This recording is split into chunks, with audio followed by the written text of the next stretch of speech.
انسان کی حقیقی تکمیل تب جا کر ہوتی ہے جب انسان اللہ رب العزت سے ملاقات کرتا ہے. اس سے پہلے ہماری تکمیل ہے ہی نہیں. اور وہ تکمیل اس طرح سے ہوگی کہ اللہ بندے سے راضی ہو جائے. اللہ رب العزت انسان سے خوش ہو جائے. بندہ اپنے رب کو منا لے، اپنے مولا کو منا لے، اپنے اللہ کو منا لے اور اسے خوش کر لے، اسے راضی کر لے. اور اس رضا کی کیفیت میں جب جنت میں وہ مولا کا دیدار کرے گا تب اس کی تکمیل ہوگی. دوسرا نقطہ، اللہ کی رضا، اللہ کی خوشی، اللہ رب العزت کی خوشنودی، وہ خود اللہ نے ختمی مرتبت صلی اللہ علیہ وآلہ وسلم کی خوشی میں، حضور کی رضا میں، آقا علیہ السلام کی خوشنودی میں، حضور ختمی مرتبت صلی اللہ علیہ وآلہ وسلم کے عشق میں، حضور علیہ السلام کی محبت میں، حضور علیہ السلام کی اطاعت میں اور آقا علیہ السلام کی اتباع میں رکھی ہے. چاہے فرادی زندگی ہو یا اجتماعی. کامیابی کا مدار صرف یہ نہیں ہے کہ دنیا کے اندر انسان کچھ پا لے، کسی اعلیٰ مقام پر پہنچ جائے تو پھر وہ کامیاب اور کامران ہے. نہیں، اگر کوئی بھی بندہ آخرت کے میدانوں کے اندر کامیاب اور کامران نہیں ہے، قیامت کے دن اگر کوئی سرخرو نہیں ہوا، اگر اللہ اور اللہ کے رسول صلی اللہ علیہ وآلہ وسلم اس بندے سے راضی نہیں ہوئے اور اسے جہنم کا ایندھن بننا پڑ گیا اور دنیا کے اندر اس کے پاس سب کچھ تھا، تو سمجھ لیں سب کچھ دنیا میں پا کر بھی اس نے کچھ بھی نہیں پایا. آج ہمارا سب سے بڑا مسئلہ یہ ہے کہ ہم اپنی ترجیحات کا تعین نہیں کر رہے کہ ہماری پہلی ترجیح کون سی ہونی چاہیے، دوسری ترجیح کون سی ہونی چاہیے، تیسری ترجیح کون سی ہونی چاہیے. ہم کسی گھڑی رک کر یہ سوچ نہیں رہے، اپنا محاسبہ نہیں کر رہے، اپنے آپ کو ہم دیکھ نہیں رہے، اپنا جائزہ نہیں لے رہے. اپنی زندگی کے شب و روز جو بتائے چلے جا رہے ہیں، رک کر ہم دیکھ نہیں رہے کہ جو کام ہم کر رہے ہیں کیا یہی وہ کام ہے کہ جو ہم نے کرنے ہیں. پھر اگر کہیں ہم سے کوئی غلطی اور کوتاہی ہو رہی ہے تو ہم غلطی کو شاید تسلیم کرنے کو تیار نہیں ہیں. جب تک اسے تسلیم نہیں کریں گے، جب تک اس کا احساس نہیں ہوگا، جب تک اس کا ادراک نہیں ہوگا تو اس کا ازالہ کیسے کریں گے. آج ہماری پہلی ترجیح دنیا ہے. حالانکہ اب دیکھیں کتنے لوگ ہیں جو ہمارے ساتھ ہیں، اچانک پتہ چلتا ہے کہ وہ اس دنیا سے اٹھ گئے ہیں. ہم ان کی نماز جنازہ میں شرکت کرتے ہیں، ان کے اصالِ ثواب کے لیے ہم جاتے ہیں، اظہار تعزیت کے لیے جاتے ہیں. لیکن کبھی ہمیں اس چیز کا ادراک ہوا کہ یہ جو سامنے میت پڑی ہے، جس کا جنازہ میں پڑھنے کے لیے یہاں حاضر ہوا ہوں، کہ ایک وقت آئے گا اس میت کی جگہ پر میں ہوں گا. آپ ذرا سوچیے، اگر انسان کو یہ احساس ہو جائے تو اس کی کیفیت کیا ہو جائے گی، اس کا معاملہ کس طرح کا ہو جائے گا. بسا اوقات ہمیں یہ احساس بھی نہیں ہوتا نماز جنازہ کے اندر فرائض کیا ہیں، کون سی چیز فرض ہے، اور جو ہم دعا مانگ رہے ہیں تو اس میں اللہ رب العزت سے ہم مانگ کیا رہے ہیں اور کیا وہ ہمارے دل سے نکل رہی ہیں. آج ہمارے اندر کا احساس نہیں ہے، ہم اس سائڈ پہ جا ہی نہیں رہے، سوچ بھی نہیں رہے، ترجیحات ہماری وہ ہیں ہی نہیں کہ جو ہونی چاہیے. دنیا کا جو معاملہ ہے اسے قرآن مجید نے کہا متاع دنیا قلیل. اس کی کثرت پر ناز کرنے والے، اس دنیا کا ماجرا اور معاملہ کیا ہے؟ کہا یہ تو تھوڑی سی تو چیز ہے، اسے قلیل قرار دیا ہے کہ جتنا کچھ بھی مل جائے یہ قلیل ہی آخرت کے مقابلے پر، آخرت کے معاملات جتنی ہیں اس کے مقابل پر یہ اس کی کوئی حیثیت ہی نہیں ہے۔ ہم اپنے بچوں کی تربیت انہیں صرف یہی دکھاتے ہیں کہ جو کچھ بھی ہے یہ دنیا ہے، سب کچھ یہی ہے اور اسے لطف اندوز ہونا ہے، اور مٹیریلسٹک بنا دیتے ہیں۔ ہم نہ اپنی نگاہ کو آخرت پر رکھتے ہیں، نہ جو ہماری اولادیں ہیں، ہمارے بچے ہیں، ان کی ترجیحات میں پہلے نمبر پر کسی بھی جگہ پر ہم اللہ اور اللہ کے رسول صلی اللہ علیہ وآلہ وسلم کو نہیں رکھتے۔ اب کسی سے پوچھ لیں مستقبل میں آپ کیا بننا چاہتے ہیں، بہت کم لوگ ایسے ہوں گے جو اپنی ترجیح یہ بتائیں کہ میں ایک اچھا انسان بننا چاہتا ہوں، اس کی بجائے دوسری ساری چیزیں بتائیں گے کہ ڈاکٹر بننا ہے، انجینئر بننا ہے، میں نے CSS کرنا ہے، جج بننا ہے، سیکرٹری فلاں فلاں فلاں عہدے پر سیاست۔ کبھی آپ کو پہلی ترجیح یہ نہیں بتائیں گے میں آقا علیہ السلام کا ایک اچھا غلام بننا چاہتا ہوں۔ پہلی ترجیح میں ہم یہ نہیں رکھتے کہ اللہ اور اللہ کے رسول صلی اللہ علیہ وآلہ وسلم، یہ ہماری پہلی ترجیح ہے۔ دنیا اور اس سے منسلک جو چیزیں ہوتی ہیں اسے ہم پہلی ترجیح میں، جسے آخری ترجیح ہونا چاہیے تھا۔ اور یاد رکھ لیں دنیا یہ کوئی اسے حاصل کرنا برا نہیں ہے، اس کا ایک پہلو ایسا ہے کہ جو غلط ہے، بالکل غلط ہے، وہ تو پہلے ہی غلط ہے۔ وہ کون سا ہے؟ وہ جو حرام کا ہے، جس میں کوئی سود کھا رہا ہے، جس کے اندر رشوت لے رہا ہے، جس کے اندر جوا کھیل رہا ہے، شراب نوشی ہے، یہ تو پہلو پہلے ہی حرام ہے۔ مومن تو اس طرف جا ہی نہیں سکتا، وہ کیسے جا سکتا ہے؟ اللہ کو ماننے والا ہو، اللہ کے محبوب صلی اللہ علیہ وآلہ وسلم کو ماننے والا ہو، اور اللہ کے محبوب جس چیز سے روک رہے ہوں وہ اس کی طرف جا رہا ہو۔ باقی یہ دنیا حلال طریقے سے اگر کوئی حاصل کر رہا ہے، وہ جو حلال طریقے سے حاصل کر رہا ہے اس میں سے انفاق کا حکم ہے، اس میں سے خرچ کرنے کا حکم ہے، اس میں سے اللہ کی مخلوق کے اوپر خرچ کرنے کا حکم ہے، اس میں سے زکوٰۃ دینا۔ حلال حاصل کرنے کے لیے ہمیں روکا نہیں گیا، مگر یہ کہا گیا ہے کہ اپنی ترجیحات ٹھیک کر لو۔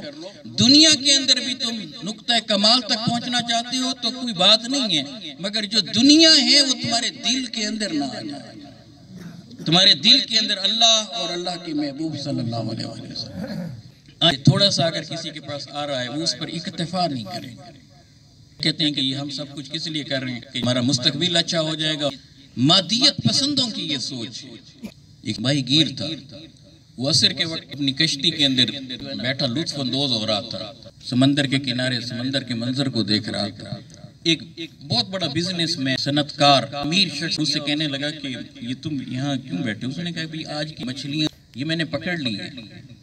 تو اس نے کہا ابھی تو صرف ہے، ابھی تو کافی سارا وقت پڑا ہے، تو اور کیوں نہیں پکڑ لیتے؟ اس نے کہا اگر میں اور پکڑ لوں گا تو کیا ہوگا؟ اس نے کہا مچھلیاں بڑھ جائیں گی۔ اس نے کہا مچھلیاں بڑھ جائیں گی تو پھر کیا ہوگا؟ اس نے کہا اس کے پیسے زیادہ ملیں گے۔ اس نے کہا پیسے زیادہ ہوں گے تو پھر کیا ہوگا؟ اس نے کہا کہ تو دوسری کشتی لے لینا۔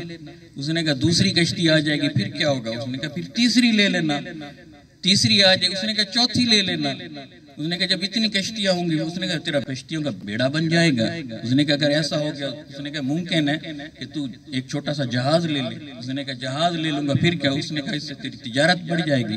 کیا ہوگا؟ باہر کی دنیا سے رابطہ ہوگا، اس سے کیا ہوگا؟ اس نے کہا آپ کی دولت بڑھ جائے گی۔ تو اس نے کہا جب دولت بڑھ جائے گی پھر کیا کروں گا؟ تو اس نے کہا پھر تو زندگی سے لطف اٹھانا۔ اس ماہی گیر نے پلٹ کر اس امیر بزنس مین کو کشتی کے ساتھ پیچھے ٹیک لگا کر دیکھا۔ اس نے کہا تیرا کیا خیال ہے اب میں کیا کر رہا ہوں؟ لطف اندوز ہی تو ہو رہا ہوں۔ یعنی اگر ہم غور سے دیکھیں جن کے پاس مال و متاع کم ہوتا ہے وہ زیادہ پرسکون ہوتے ہیں، انہیں سونے کے لیے رات کو ٹیبلٹ نہیں لینی پڑتی، اور سارے کا سارا مال دھرے کا دھرا رہ جاتا ہے، وہ بندہ اس دنیا میں سے سکیپ ہو جاتا ہے۔ پتہ نہیں ہم کس کے لیے اتنا سب کچھ کر رہے ہیں؟ کبھی ہم نے غور کیا کہ بڑے اشرافیہ کبھی آپ دیکھیں ان کے ارد گرد سیکورٹی گارڈ چل رہے ہوں گے، کیا اس زاویے سے آپ نہیں دیکھ سکتے کہ دنیا کے اندر چلتے پھرتے اس نے خود کو مقید کیا ہوا ہے، اس کے ارد گرد کتنے لوگ ہیں جو اسلحے کے چونک کے اندر جا رہے ہیں، اس کو تو آزادانہ گھومنا بھی نصیب نہیں ہو رہا، ایک زاویہ یہ نہیں ہے اس چیز کو دیکھنے کا۔ مگر بائیں ہم اس دنیا کے اندر اگر کوئی حلال طریقے سے بھی اسے لے رہا ہے، حلال طریقے سے ارن کر رہا ہے، جائز طریقے سے، حرام سے نہیں، رشوت سے نہیں، حرام سے نہیں، سود سے نہیں، اگر حاصل کر رہا ہے، دین اس کو روکتا نہیں ہے، مگر اس کے پھر مصرف بتاتا ہے کہ انہیں خرچ کہاں کرنا ہے، آپ نے کس طریقے سے خرچ کرنا ہے۔ تو قرآن مجید یہ فلسفی دیتا ہے کہ صرف دنیا پر نظر نہ رکھو، اگر دنیا ہے تو اسے بھی اچھے طریقے سے گزارو، بیگر نہیں بنانا چاہتا، بھیک منگتا نہیں دیکھنا چاہتا اسلام، مگر دنیا کے اندر حسن، اللہ صرف مسلمانوں کا اللہ تھوڑا ہے، اللہ صرف رب المسلمین تو نہیں ہے، رب المومنین تو نہیں ہے، رب الموقنین تو نہیں ہے، اللہ رب العالمین ہے۔ اس دنیا کے اندر تو پھر سب کو دے رہے، مگر مومن کی شان کیا بتائی؟ کہا یہ جب ہاتھ اٹھاتا ہے، یہ جب جھولی پھیلاتا ہے، یہ جب میرے بارگاہ میں مانگتا ہے، گڑ گڑاتا ہے، التجا کرتا ہے، درخواست کرتا ہے، یوں کرتا ہے، کہتا ہے مولا ربنا آتینا فی الدنیا حسنۃ وفی الآخرۃ حسنۃ وقنا عذاب النار۔ مولا میری دنیا کو بھی سنوار دے، دنیا کی بھلائی بھی مجھے عطا کر، دنیا کا حسن بھی، دنیا بھی میری اچھی ہو جائے، یہاں بھی کسی سے مجھے بھیک نہ مانگنا پڑے، ہاتھ یوں نہ ہو بلکہ ہاتھ یوں ہو، دینے والا بنوں کسی اور کو، کسی کی مدد کرنے والا بنوں۔ دنیا کا حسن کیسے آئے گا؟ صرف کیا سمیٹنے کے لیے؟ اگر کوئی سمیٹتا ہے اور اس نے مٹھی کو اپنی بند رکھتا ہے تو ارے یہ دنیا کی بھلائی نہیں ہے۔ حلال دیا ہے، حلال اسی میں سے تو خرچ کرنا ہے۔ انفاق فی سبیل اللہ کس میں سے کرنا ہے؟ کیا رشوت کے پیسوں سے کرنا ہے؟ کیا سود کے پیسوں میں سے کرنا ہے؟ وہ تو حرام ہے بھائی، اس کے تو قریب ہی نہیں جانا، نو گو ایریا بنا دیا، یہ ریڈ لائن کھینچ دی، اس کے آگے تو بڑھنا ہی نہیں ہے آپ نے، وہاں تو ادھر تو دیکھنا ہی، ادھر کیوں دیکھتے ہو بھائی؟ مومن ہو کہتا ہے کہ اس تک محدود نہ ہو، دنیا کو بھی اچھا بنائیں، ضرور بنائیں، حلال طریقے سے بنائیں، جائز طریقے سے بنائیں، مگر اصل کامیابی یہ ہے کہ آخرت آپ کی سنور جائے اور اللہ راضی ہو جائے اور آپ کے عذاب سے تم بچ جائے۔ اور یہی دعا سکھائی ہے قرآن مجید نے۔ فرمایا کہ کفار اور مسلمانوں کا تقابلی جائزہ لیا تو فرمایا یہ کفار، ان کا مطمع نظر کیا ہوتا ہے، ان کی پہلی ترجیح کیا ہوتی ہے؟ کہا پہلی اور آخری ترجیح ان کی دنیا ہے۔ تو فرمایا یہ جب رب سے مانگتے بھی ہیں، ہاتھ اٹھاتے ہیں، دعا مانگتے ہیں تو یوں مانگتے ہیں، کہتے ہیں ربنا آتنا فی الدنیا حسنۃ، اور یہاں آ کر رک جاتے ہیں۔ کہا ان کا آخرت میں کوئی حصہ نہیں ہے، کفار کا آخرت میں کوئی بھی حصہ نہیں ہے، دنیا تو دے رہا ہے، وہ اللہ کو مانے ہوئے ہو، اللہ کے محبوب کو مانے ہوئے ہو، ادھر کیسے دیکھ رہے ہو؟ اب یہ جو باقی جو تم حاصل کر رہے ہو جو حلال ہے، پہلے اس کو جو کما رہے ہو تو اسے سال بھر تم نے جمع کیسے رکھا؟ اچھا رکھ لیا تو اب اس پر زکوٰۃ دو نا بابا، اب زکوٰۃ اس میں سے دی، انفاق اس میں سے کرایا جا رہا ہے، مدد اس میں سے کرائی، ترغیب اسی میں سے دلوائی جا رہی ہے، غلاموں کا آزاد کروایا جا رہا ہے، پست جو لوگ ہیں اگر کسی کی آمدنی نہیں ہے ان کی مدد کروائی جا رہی ہے۔ سب کچھ کس چیز میں سے ہم نے مدد کرنی ہے؟ حرام کے مال میں، وہ تو جانا ہی نہیں ہے، وہ جو حلال اللہ نے عطا کیا ہے، وہ جو جائز ذریعے سے ہم نے اکٹھا کیا تھا اس میں سے۔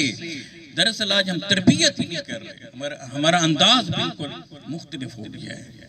ہم نے پہلے پھر اس بات کو دہراتا ہوں کہ ہم سب سے پہلے اپنی ترجیحات دیکھ لیں، ہماری ترجیحات کیا ہے؟ کیا مال و متاع کمانا یا دنیا کے اعلیٰ سے اعلیٰ عہدے پر فائز ہونا؟ بس یہ ہماری اگر ترجیح ہے تو سمجھ لیجئے کہ کوئی بھی ترجیح نہیں ہے، اور اگر یہ بندہ ایسا دانا خود کو سمجھتا ہے تو سمجھ لیجئے کوئی دانا نہیں، اس کے اندر کوئی دانا ہی نہیں، یہ تو ناک کی نوک تک دیکھ رہا ہے، یہ تو دائرے کے اندر دیکھ رہا ہے، اس کی نگاہ تو اٹکی پڑی ہے، رکی پڑی ہے، کہاں؟ دنیا تک۔ ہم کہتے ہیں نہیں، اس دنیا میں سے یہاں یہ تو دارالامتحان ہے، یہ تو ایگزامینیشن ہال ہے، یہاں تو تمہارا امتحان شروع ہے، یہاں سے تم نے بس مسافر کی مانند آنا ہے۔ ایک جب کوئی بندہ پیپر دینے کے لیے جاتا ہے تو کس طرح سے جاتا ہے؟ سب کچھ ہوتے ہوئے بھی اس کی نگاہ ان چیزوں پر ہوتی ہے، اس کی نگاہ اپنے امتحان پر ہوتی ہے، ان سوالات پر ہوتی ہے جو اس سے پوچھے جا رہے ہوتے ہیں، وہ ان کی تیاری کر کے گیا ہوا ہوتا ہے، ان کے جوابات دینے سب کچھ ہوتے ہیں، کھا کر بھی جا رہا ہے، پی کر بھی جا رہا ہے، پہن کر بھی جا رہا ہے، اچھی گاڑی میں بھی، مگر اس کی نگاہ کبھی اس وقت جب امتحان دینے کے لیے امتحان گاہ میں داخل ہوتا ہے ان چیزوں پر نہیں ہوتی. اگر اس کی نگاہ ان چیزوں پر ہوگی تو امتحان وہ خاک دے گا، کامیابی خاک سمیٹے گا، میرٹ خاک بنائے گا، پوزیشن پر خاک جائے گا. تو اس بنیادی نقطے کو سمجھیے کہ یہاں ہم ایک امتحان دینے کے لیے آئے. اللہ نے آپ کو اچھا دیا ہے، آپ اس کو استعمال میں لائیں. اس کا اظہار کی بالکل درست ہے، مگر اس طرح سے اس کا اظہار نہیں کرنا کہ باقی لوگ ہرٹ کسی کی دل شکنی. دوسرا نقطہ میں جو آپ کے سامنے رکھنا چاہتا ہوں وہ اس چیز کے اندر ایک میں نے آپ کو بتا دیا کہ پہلی چیز اللہ اور اللہ کے حبیب صلی اللہ علیہ وآلہ وسلم ختمی مرتبہ صلی اللہ علیہ وآلہ وسلم سے عشق اور حضور علیہ السلام کی محبت. تیسرا اگر کوئی اب اللہ کے قریب جانا چاہتا ہے مخلوق خدا کی خدمت کرو.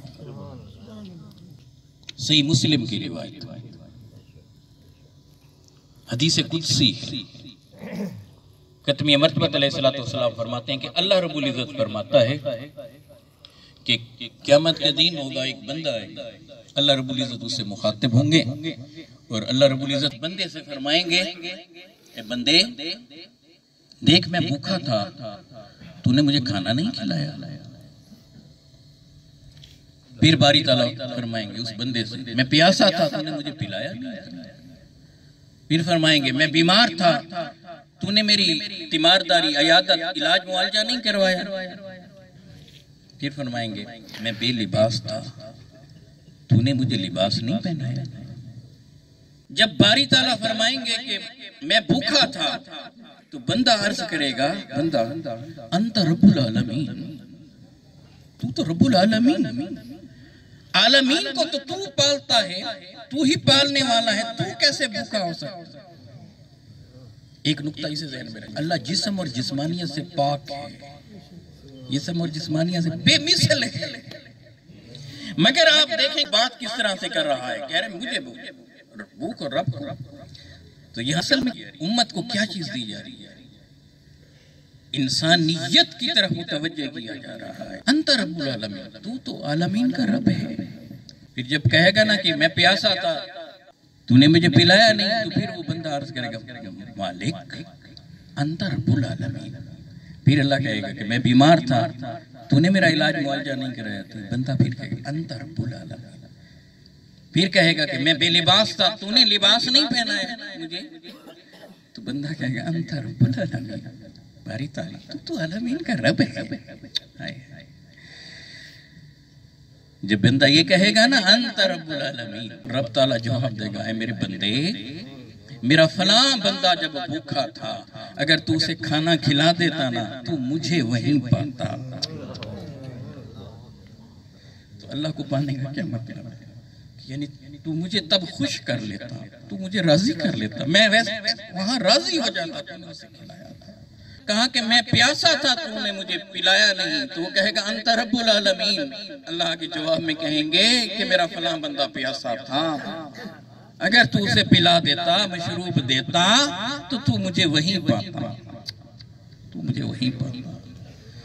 میرا فلاں بندہ بیمار تھا، اگر تو اس کی تیمارداری کرتا، عیادت کرتا، گویا اس کا علاج معالجہ کراتا تو مجھے وہیں پاتا. میرا فلاں بندہ اسے لباس کی ضرورت تھی، تو اگر اسے لباس پہنا دیتا تو مجھے وہیں پاتا. اسلام کا مفہوم سمجھیے، دین کا مفہوم سمجھیے، اسلام کے پیغام کو سمجھیے اور اسے عام کیجیے. ہماری منزل اللہ رب العزت ہے، اس منزل تک پہنچنے کا واحد ذریعہ محمد مصطفیٰ صلی اللہ علیہ وسلم. آقا کے عشق اور آقا کی محبت کی بنا ہم اللہ رب العزت کو پا ہی نہیں سکتے.